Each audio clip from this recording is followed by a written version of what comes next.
Well, what we're going to work on today is we got this 1993 Dyno Wide Glide.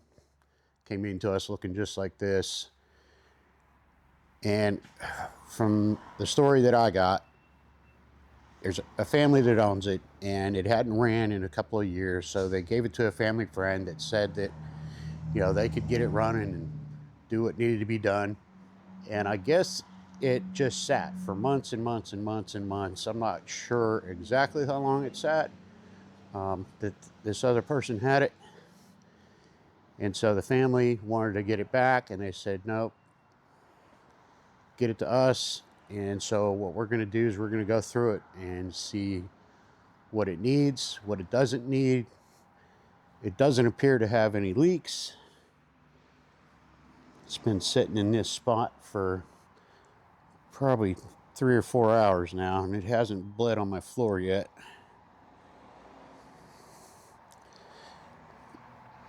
So yeah, that's what we're going to do. One of the first things that we'll do is take a look at the gas tank. The gas tank's sitting over there on the bench. Yeah, if you notice, I have a little bore scope sitting here. One of the things we always do is look at the inside of the tank and see what's in there. Was there old fuel? Nope, it was empty. And the next thing we want to do is take a look at what condition the inside of the tank is. Is there rust in there? How bad is it rust? Is it just surface rust, or is it scaling, loosey, flaky? Like, let's come over here. I'll show you what one looked like. A fuel pump. This is a conglomeration of a couple of fuel pump frames and stuff, but you can see how nasty, in particular, this fuel pump right here is. That one sat in a tank for about 10 years. Now it's wall art. So we've looked in the tank. There's no rust. And somebody did put a sealer in. And what I'm going to do is try to line up the camera with the display on the bore scope so that you can see what we're seeing. You can see that's your crossover bung. You can see the weld that's not covered there, all this metal. You know what's weird is all this, it's clean. I don't know why anybody would even put a sealer in there, because what's going to happen is all these places that are exposed metal, gas is going to get up under there. I'm sure if you've ever seen a bubble around a filler neck where a gas cap's at, and what happens is that even the vapors get up under that stuff and they destroy the adhesion. And so it just works. I mean, it's great that there wasn't any fuel in here, but at the same time, it looks like the tank was in pretty good shape. I don't know why anybody thought it was a good idea to put sealer in there. And I don't want to get into a big debate with anybody about sealers versus no sealer, but I'm not a big fan of them unless it's like really heavily rusty damage that got a lot of flake and scale and stuff. But anyway, that's the best we could do to kind of try to show you inside the tank and how much is actually missing. You can see there, that's the bottom of the tank, but it looks like the whole top of the tank is uncovered. Does it look that way to you too? Yep. So generally when you put sealers in, you have to turn the tanks in all directions and let the stuff run and cover, and then move it and rinse and repeat. But I talked to him about this yesterday, and he said that we're just going to leave it go and just see how it does. So that's what we're going to do. So that's it. Next, we're going to take this Mikuni 42 and we're going to clean it up. We're going to use the ultrasonic cleaner. Steve's going to break it down. You can see that the bowl is all just got gunk on it. So we're going to open it up and see what the inside of the bowl looks like.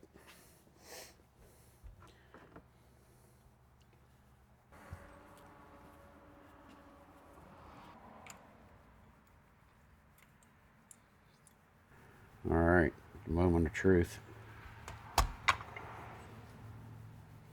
Oh, yikes. The bottom of that bowl, it's all black inside. That's your ethanol fuels for you.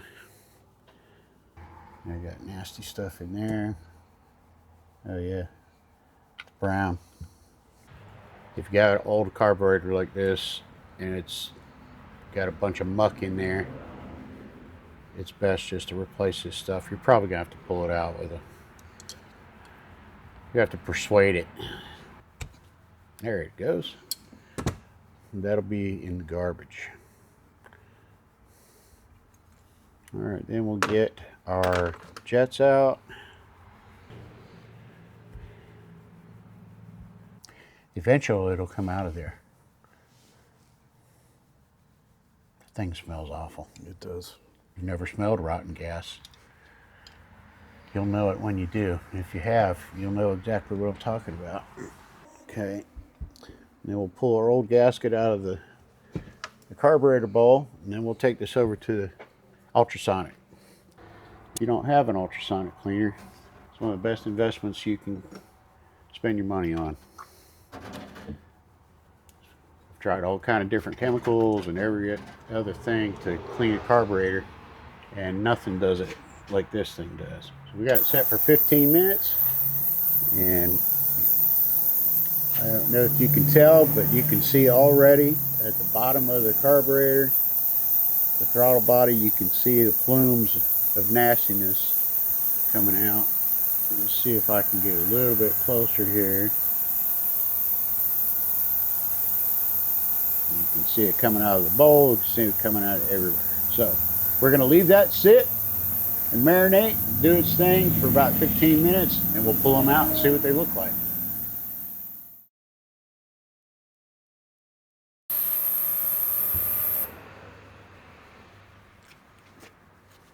All right, well, this is all done, so we're going to reach in here. Just show you here. And look at that. Looks brand new. So we'll set that aside, pull our small parts out. It's your accelerator pump piston, looks great. And the old nasty bowl. Wow, look at that. Brand new again. The next thing you're going to want to do with these is to take them and you want to hose them down, because the solution in there, as I already mentioned, is water and a cleaner. The cleaner that I use is called Crud Cutter, of all things, but if you've not heard about it before, it's a great cleaner. The real important thing here is you don't try stuff like Simple Green, and not to call out anybody by name, but somebody that used to be here in the shop decided they were going to try a green type cleaner like that and put a key and CV carburetor in it, and the solution actually etched the carburetor. Crud Cutter doesn't etch it unless you were to leave this in here overnight. It's not what you want to do. You want to run this through their cycles and then get them out. You're going to hose them down with brake clean or carburetor cleaner, and then you're going to let them dry.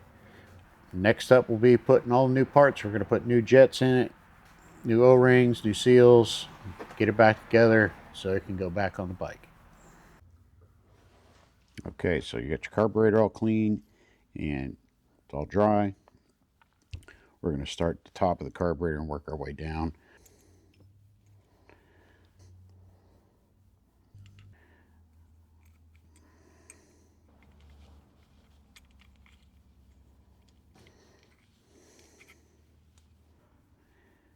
And this little baby C-clip. All right, so 3 hours later, when you're done struggling with this clip right here, make sure everything operates. Looks good. All right, now onto the bottom. Till it seats, you'll feel it stop. Got our emulsion tube in Just want to just snug that. Put our main jet, our pilot jet, or slow jet, whichever you prefer. All right, you got your needle, or I mean, you got your float all good. And then we want to check, make sure that functions. Make sure your gasket's seated properly. I'm going to put it on this way so that that accelerator pump piston doesn't fall out. Just be careful. Set that there. And put your screws in. So on to the next thing.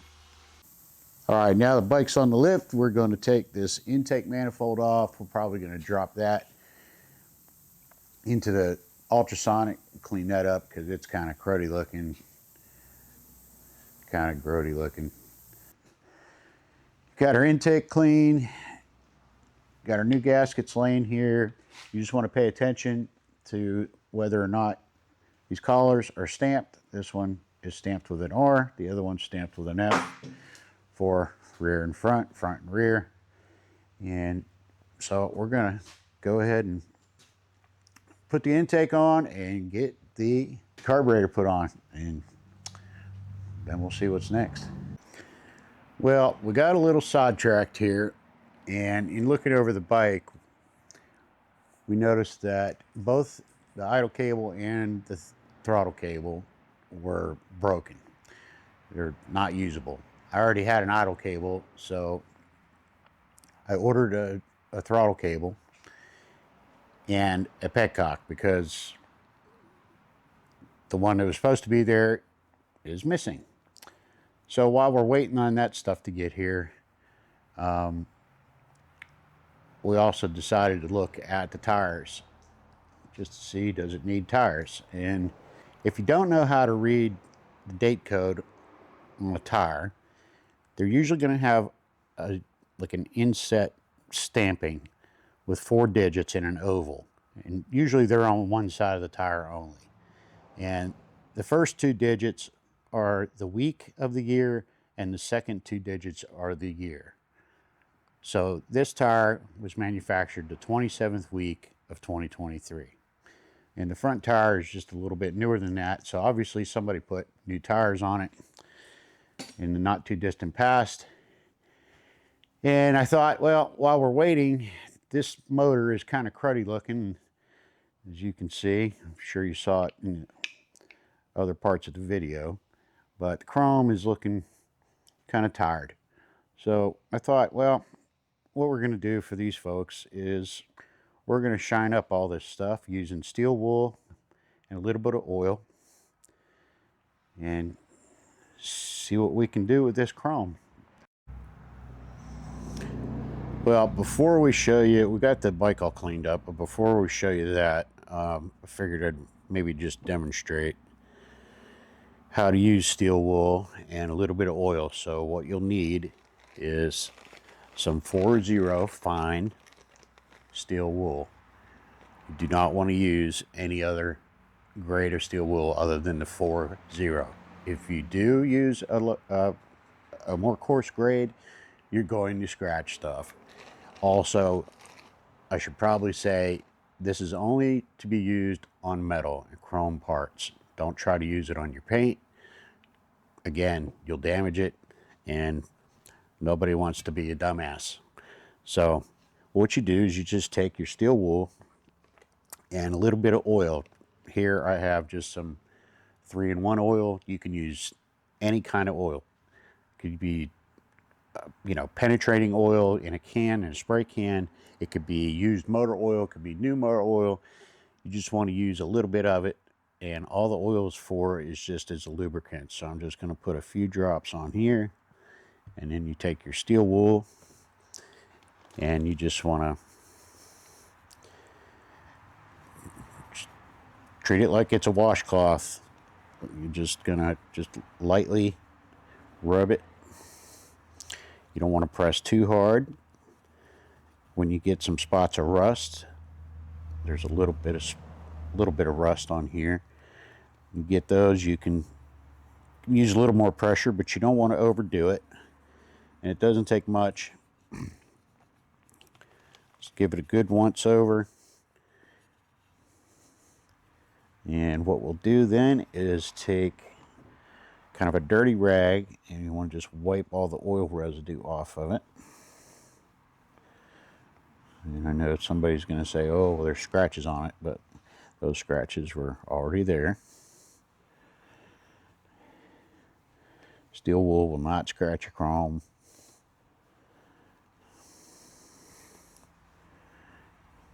Got a little spot here.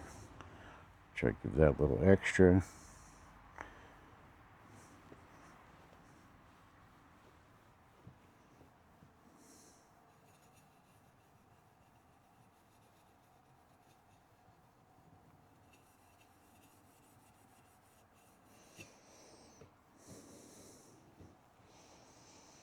And then you'll take a dry rag and give it a final wipe down. And what it does is just gets rid of all the oxidation. It'll get rid of, minor surface rust, but it's 100% better. It's a whole lot quicker and easier to use than polishing pastes and all that sort of stuff. So we'll move that aside. Here's the cover for the battery. And I'll try to get this close enough to where it won't stay, well, it will stay in focus. But you can see on here, this has some surface rust, oxidation, and again, what we'll do is we'll just take a few drops of oil. Doesn't take much. And we'll just give this a scrubbing.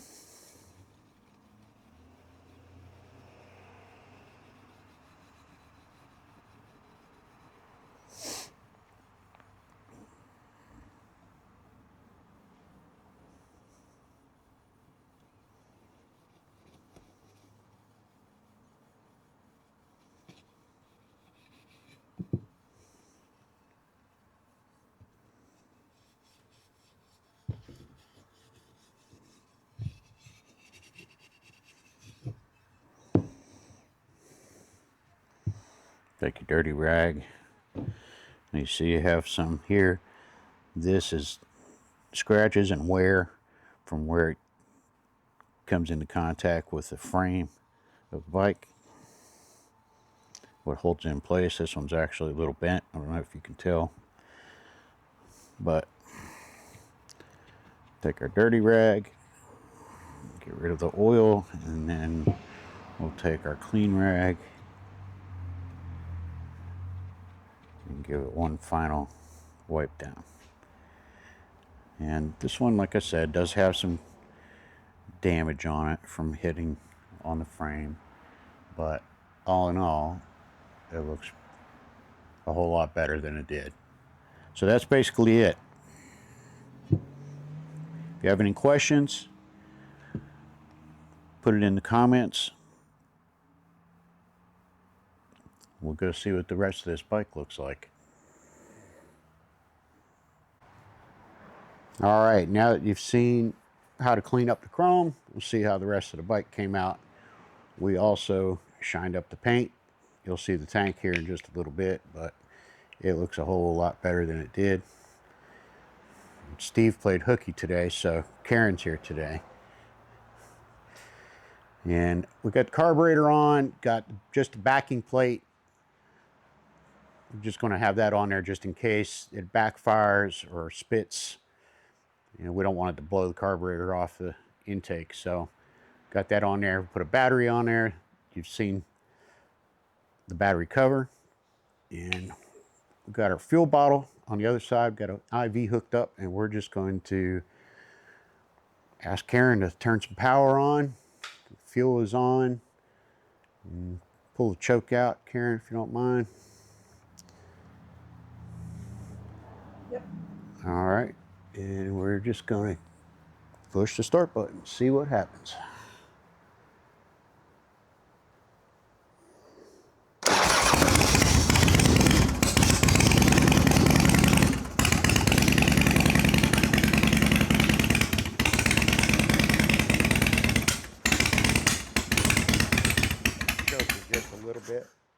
All right, well, you heard that spitting and sputtering, but it sounds like it might be an intake leak, but I don't think it is. Unfortunately, you can't get to the air fuel adjustment screw with that backing plate on there. So we're going to take that off, adjust it, and then we'll put it back on. All right, so it's back on the bike. We adjusted the AFR. And what I'm going to do, instead of trying to talk over the bike running, once I get it running, I'm going to check the intake for leaks. I'm going to spray them with carburetor cleaner and just make sure that they're not leaking, and we'll see how that goes.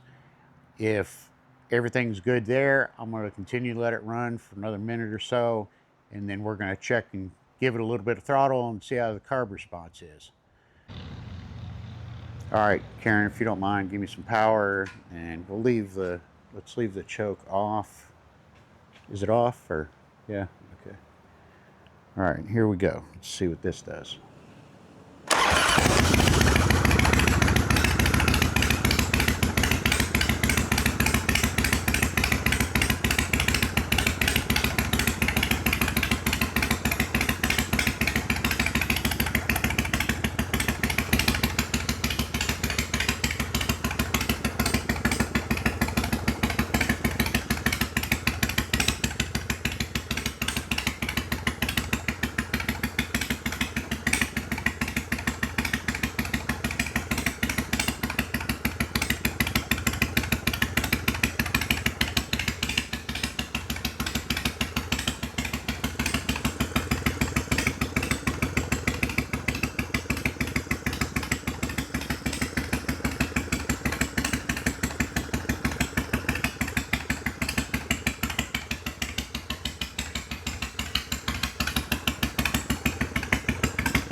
All right, well, that sounded pretty good to me.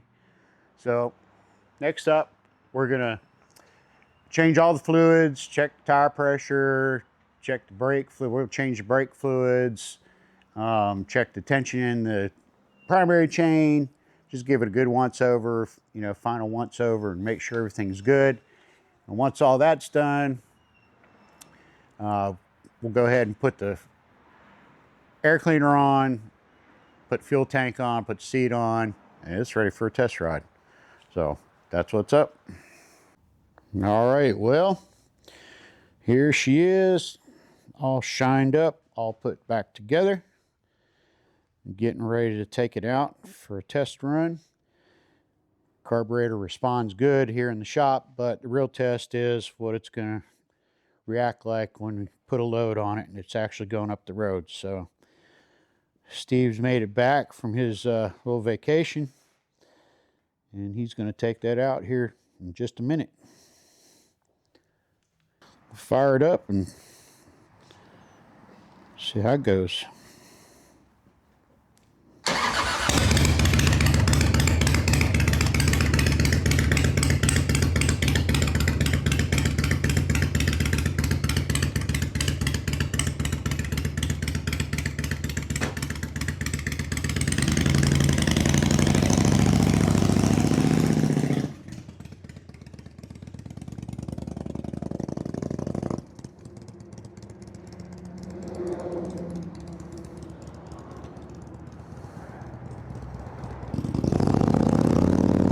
Sounds good.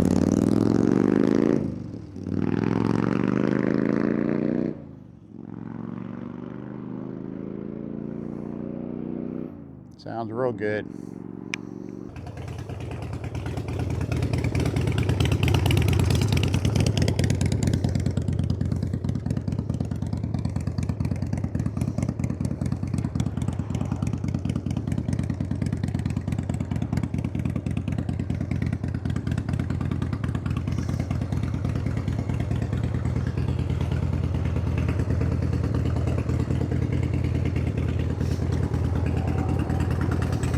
All right, well, we'll just let it sit, check for leaks, that'll be it. This one will be ready to go home.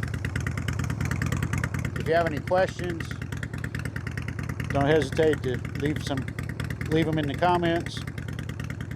That's it. We'll see you next time. Thanks for watching. And hit that subscribe button.